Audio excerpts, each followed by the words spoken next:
Hello friends, मैं मुकेश कुमार साहू आप सभी को एक बार फिर से आनंद हिस्ट्री में स्वागत करता हूं। प्यारे फ्रेंड्स, आज का जो लेक्चर होगा बहुत ही इंपॉर्टेंट होगा। आपकी क्लास 12 केमिस्ट्री में ये रिएक्शन आएगा ही आएगा। अगर नहीं आएगा तो कमेंट में हमें बता देना। किसी भी साल का सेट उठा के देखिए, अगर कैनिजारो अपक्रिया ना आया हो तो हमें बता दीजिए। Cannizzaro reaction most important reaction है। कैनिजारो अपक्रिया क्या होता है, कैनिजारो अपक्रिया में कौन कौन से कंपाउंड भाग लेते हैं, आज हम उस पर चर्चा करेंगे। देखिए, पहले चलते हैं, सिलसिला बढ़ाते हैं। कैनिजारो अपक्रिया आपको बता दे रहे हैं। फिर से आप कोई भी साल का सेट उठा लीजिए, अगर ना आया हो तो कमेंट में आप लिखिए, हम केमिस्ट्री पढ़ाना ही छोड़ देंगे। ठीक है। कैनिजारो अपक्रिया में क्या होता है, इस अपक्रिया में जब अल्फा हाइड्रोजन रहित एल्डिहाइड, पहले इसे समझिए, अल्फा हाइड्रोजन रहित एल्डिहाइड किसे कहते हैं।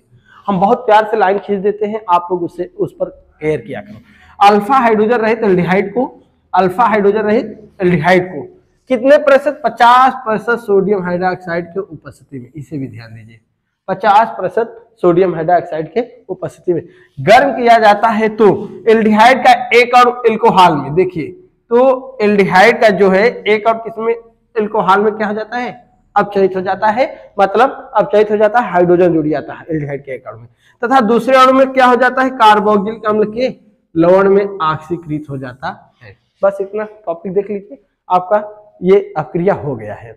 फिर सुनिए, इस अपक्रिया में जब अल्फा रहित एल्डिहाइड, अल्फा रहित एल्डिहाइड का मतलब होता है जिसमें अल्फा हाइड्रोजन न हो, अल्फा युक्त होता है तो उसमें अल्फा हाइड्रोजन होता है। इस प्रक्रिया में जब अल्फा हाइड्रोजन रहित एल्डिहाइड को 50% NaOH के साथ, 50% सोडियम हाइड्रोक्साइड के साथ गर्म किया जाता है तो एल्डिहाइड का एक अणु एल्कोहल में अपचयित हो जाता है, मतलब हाइड्रोजन जुड़ जाता है, तथा दूसरा अणु कार्बोक्सिलिक अम्ल के लवण में ऑक्सीकृत हो जाता है और उसमें ऑक्सीकृत मतलब ऑक्सीजन जुड़ जाता है। चलिए देखिए, अल्फा हाइड्रोजन रहित कौन कौन होते हैं, पहले वो कंपाउंड देखते हैं। जैसे आपका हो गया फार्मल एल्डिहाइड, HCHO, इसका नाम है फार्मल एल्डिहाइड। ये आपका क्रियात्मक समूह, इसके बगल वाले कार्बन को अल्फा कार्बन कहते हैं, जबकि इसमें अल्फा कार्बन है नहीं। जब अल्फा कार्बन नहीं है तो अल्फा हाइड्रोजन नहीं है। पहला ये हो गया। दूसरा आप देख सकते हैं, ये CH3 आपका CHO, क्रियात्मक समूह के बगल वाले कार्बन को अल्फा कार्बन कहते हैं और इससे जुड़े हाइड्रोजन को अल्फा हाइड्रोजन कहते हैं। ये आपका क्रियात्मक समूह एल्डिहाइड हो गया। इसके बगल क्या है, अल्फा कार्बन, इसमें हाइड्रोजन नहीं जुड़ा हुआ है, इसलिए अल्फा हाइड्रोजन रहित है। और जैसे आप बेंजीन में देखिए, बेंजीन में भी होता है बेंजल एल्डिहाइड जिसे कहते हैं। आपका तीनों टॉपिक में बता दे रहा हूं, ये ठीक है। ये आपका CHO, इसके बगल वाला कार्बन अल्फा कार्बन से जुड़े हाइड्रोजन को अल्फा हाइड्रोजन कहते हैं। चलिए इसमें गिनते 1 2 3 4, तो 4 संयोजकता बैलेंस है, इसमें कार्बन कहाँ है, इसलिए ये भी अल्फा हाइड्रोजन इसमें नहीं। ये सब अल्फा हाइड्रोजन रहित एल्डिहाइड है। चलिए अब हम रिएक्शन में बात करते हैं। इसका नाम होता है फार्मल एल्डिहाइड है। क्या है, फार्मल एल्डिहाइड, आप लोग लिख लेना। ठीक है। अब हम रिएक्शन पर बात करें। इस अपक्रिया में जब अल्फा हाइड्रोजन रहित, इसे अल्फा हाइड्रोजन रहित, देखिए ये C है, C लिख लीजिए, और एक H 2 H हो, CH2 लिख दे रहे हैं, और सिंगल बॉन्ड क्या है, O। देखिए एक H CH2, एक O है और CH2, और 50% किसके साथ कहे हैं, NaOH, सोडियम हाइड्रोक्साइड ले लीजिए। और इसका अल्फा हाइड्रोजन रहित एल्डिहाइड के कितने और लेंगे, 2 और। दूसरा फिर यही प्रोडक्ट ले लीजिए, क्या ले रहे हैं, HCHO। ये और ये सेम है, ये फार्मल एल्डिहाइड है, ये भी फार्मल एल्डिहाइड है। चलिए इसमें देखिए क्या होता है आगे। आप लोग को बताएं कि एल्डिहाइड का एक अणु, यहाँ पे देखिए एल्डिहाइड का एक अणु एल्कोहल में अपचयित हो जाता है। अपचयित होना मतलब हाइड्रोजन का जुड़ना। देखिए यहाँ पे CH2 है, एक H इसे दे दीजिए, आप एक H दे दीजिए, CH2 को क्या हो जाएगा, CH3। इसमें से एक H इससे दे दीजिए, क्या हो जाएगा, OH। देखो एल्डिहाइड का एक अणु एल्कोहल में अपचयित मतलब हाइड्रोजन के जुड़ना, ये H इससे जुड़ा है, ये भी H इससे जुड़ा है। तो देखिए ये CH2 था, इसमें एक H आया, क्या हो जाएगा, CH3। और उसके बाद सिंगल बॉन्ड क्या है, O से क्या जुड़ने आ रहा है, देखिए ये H आ रहा है, क्या हो जाएगा, OH।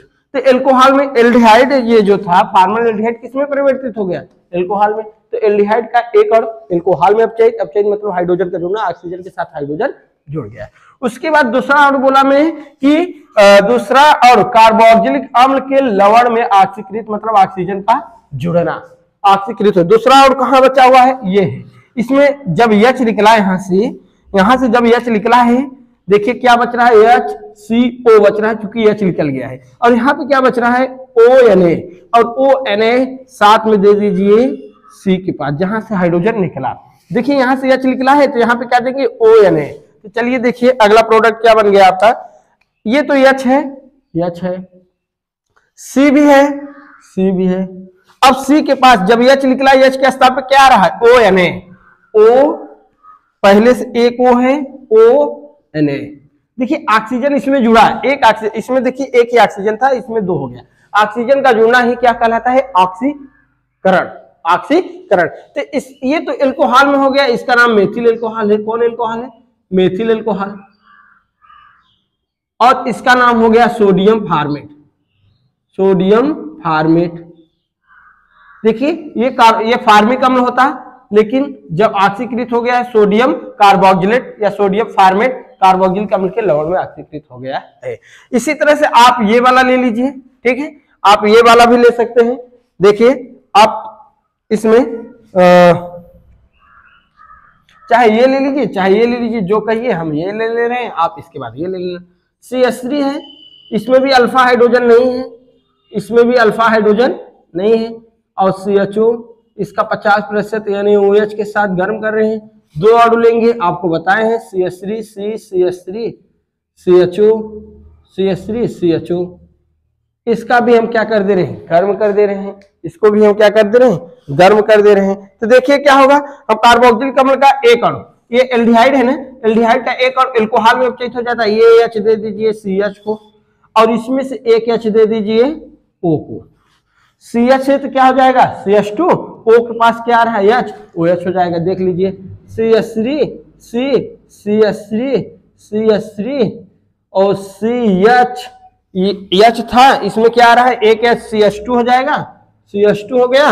और एक O के पास क्या आ रहा है H, OH हो गया। इनको क्या जुड़ा, हाइड्रोजन जुड़ा, इसलिए एल्डिहाइड का एक अणु एल्कोहल में अपचयित हो गया। दूसरा अणु क्या बच रहा है, वही जोड़ दीजिए। यहां से देखिए क्या लिख रहा है, H जुड़ निकला है, तो यहाँ क्या बच रहा है ONA। देखिए इतना बच रहा है, ONA ही जाएगा इसमें, H के स्थान पर हो जाएगा। तो इसका भी प्रोडक्ट दिखाई देगा, साइड में कर देखिए। आपको यहाँ पे बता देंगे, यहाँ पे देखिए दूसरा अणु बन रहा है CH3 C CH3 CH3 C। देखिए C आपका है, C H के स्थान पे क्या आ रहा है ONA, O एक O पहले से Na।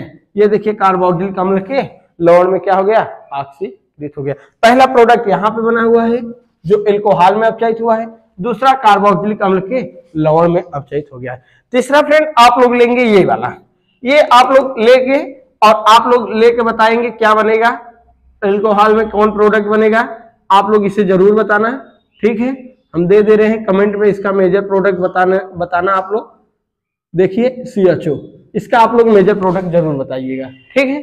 ये हम दो बताए हैं, सेम ये इसी प्रोसेस में है। कहने जा रहा हूं अपक्रिया एक बार नहीं पूछा हुआ है, कई बार पूछा गया है। आप लोग इसे जरूर अपने दोस्तों में शेयर करना, क्योंकि इस बार एग्जाम में आना तय है, क्योंकि यूपी बोर्ड वाले से हमसे बात हो चुकी है, इस पर हमसे बात हो चुकी है। आप एग्जाम में ये आना श्योर एंड सर्टेन है। जय हिंद दोस्तों।